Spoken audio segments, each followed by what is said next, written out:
Hello everyone, welcome to the Ben and Jason video cast. I'm Jason. And I'm Ben. And this week we take a look at the 1958 horror-ish classic, The Crawling Eye. Yes. And so Ben, right out of the gate, this was a great inspiration to a lot of other movies. It even inspired John Carpenter. For his film, The Fog. Yes.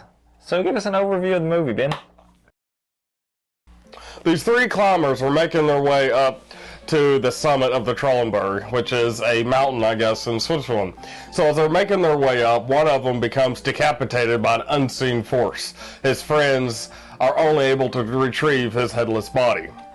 Cut to two women on a train with a man. The two women have a kind of a sideshow thing to where one of them, the youngest, can read minds or can kind of see like, what do they call it, like clairvoyancy or something, stuff like that. Well, on the train, she sees the Trollenberg and senses some sort of evil presence. The man on the train works for the UN and is there to uncover a mystery of why so many climbers have been dying on this mountain. Yeah, and we should note that you don't actually ever see anything like early on, like you have no idea. It just keeps showing like it almost looks like a mist or like a rolling cloud. Which is radioactive. There's an observatory on the Trollenberg, and this observatory has observed that, using instruments, that the cloud is radioactive. And there's a doctor in there, and the doctor is your stereotype Austrian, German style smart dude. But, you know, at the end of the film, okay, so my favorite part with this is the cloud part. I love impending doom type things, and the young woman that can see things happening and these people get murdered, but she can't see what's doing it. She knows that that thing wants her and wants her dead, and I like that. And so there's suspense in this movie. There's horror. There's chiller. There's a little bit of boredom in some scenes. I mean, you know, everyone has to take a drink. A little cheese. Yeah, a little Swiss cheese. I see what you did, and I like it. I do too. There was a couple of scenes though where like the guy opened the door and it was just an eyeball that was filling up the doorway with the tentacles running in. Then the tentacles obviously was just like rope or something that they used. And it grabbed a little girl at one point, and he had to go and take an axe and chop one of the tentacles. And that's one thing. It's just like The Mist a few years ago, you know, or anytime a tentacle grabs, there's always another trope, like a scene of someone cutting the tentacle off with an axe. You gotta cut the tentacle. I mean, if movies have taught us one thing, it's to always cut the tentacle. And if Japanese have taught us one thing, you don't cut the tentacle. Or go to Pearl Harbor. So overall, I mean, I think it's a fun movie. It's been featured on Mystery Science Theater. They riffed it. Yeah. So you know, it's a B-rated movie.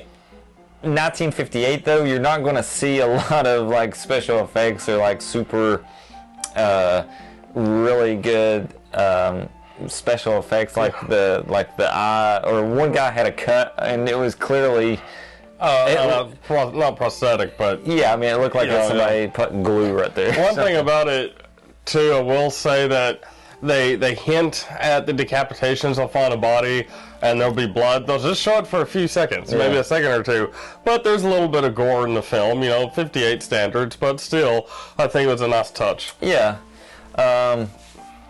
And the 50s, you know, I think we have touched on this before.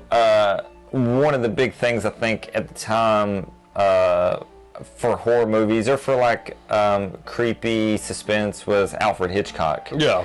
And so this movie comes out that around the same time that was kind of popular, and I think they was trying to play partially probably with that theme that was going on in the 50s.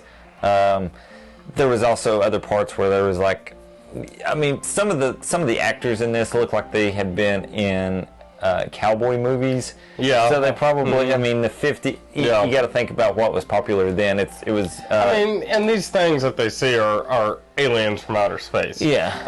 And so And that's popular. in the 50s as Yeah. well. So, the creature designs.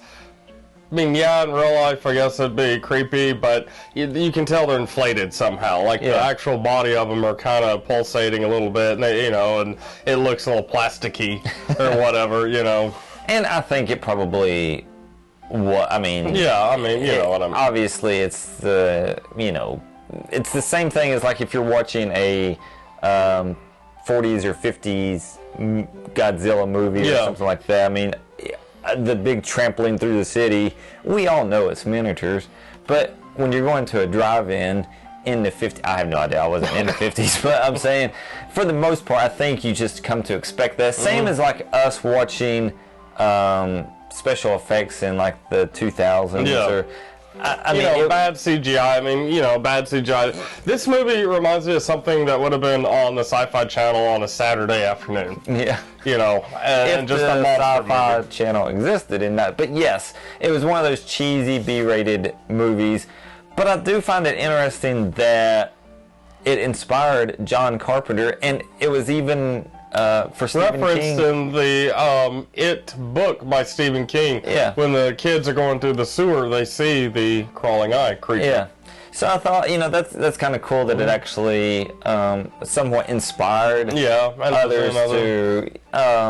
It did well enough, and I think that could speak to it being a unique movie, because there's so many monster movies at the time and in that decade that you'll never hear of again.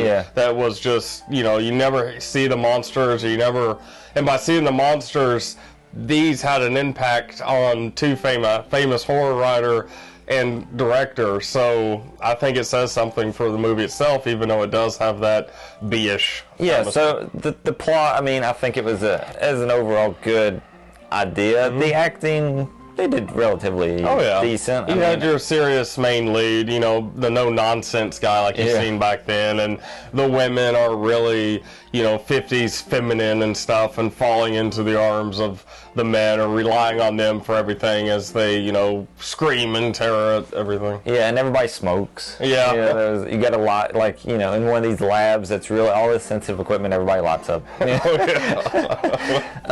A few things, I guess, to note was, even though this was supposed to be taking place atop the Swiss Alps, where it's very cold, there was a few scenes where they were pretty much in pajamas climbing up the mountain with bare hands. So I think the oversight, of a lot of like little details like that. And one thing too with them climbing, you can tell it's a set. You can tell it's a sound stage. Yeah. There was a couple of scenes where it looked like they were really hiking, like the gravel, the rocks and stuff. And for a second I thought, wow, they actually took the time to shoot this. And then it cuts immediately and you can tell it is completely a blue or green screen behind there. So, but again, you have to take everything with the decade that it was made, 1958, and not a bad little movie. It's a fun movie, I think. Yeah, I really enjoy it, and I would probably give it, for me personally, I enjoy it. I'd give it a 4 for me. Yeah, and I would probably give it a 3 or a 4. I mean, I think for us, I had never seen it before. Ben wanted to watch it. I was like, sure, let's watch it. Yeah. All right, guys. So until next week, make sure to tune in. Until next time, I'm Jason, and I'm Ben, and watch out for the crawling eye.